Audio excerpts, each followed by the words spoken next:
Great Britain wants to become a hydrogen world power. By the year 2030 alone, the British want to invest around 5 billion euros in H2 technology and thus create around 10,000 new jobs.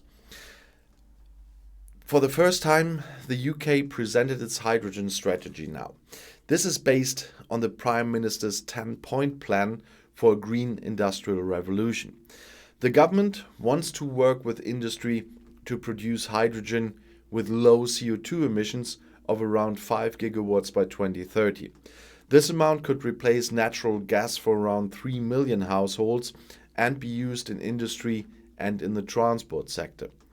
According to the UK government, hydrogen could play an important role in the energy transition and decarbonisation by 2030. Energy-intensive industries such as chemistry, oil refineries, power generation and heavy means of transport such as ships, trucks and trains are to be converted to hydrogen. A study by the British government assumes that between 20 and 35% of energy sources could be based on hydrogen by 2050.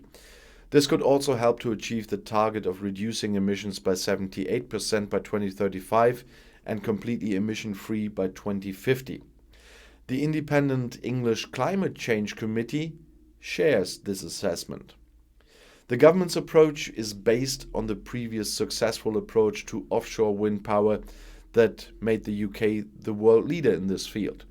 One of the main instruments here were the so-called contracts for difference, under which investors were guaranteed purchase prices set by the government and consumer prices were kept stable through state subsidies. This guarantees we have in Germany for decades now, by the way, for that.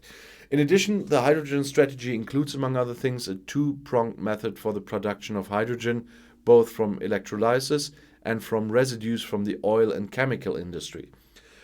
Further details are supposed to be presented next year.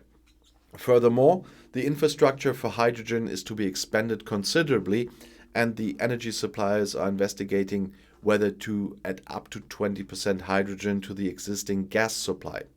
This could save around 7% in emissions. The only thing I'm always worried about in these cases is the world's best, the world leading, the world's blah blah blah. And there are things that are done in other countries as well, guys. I'll see you in my next video.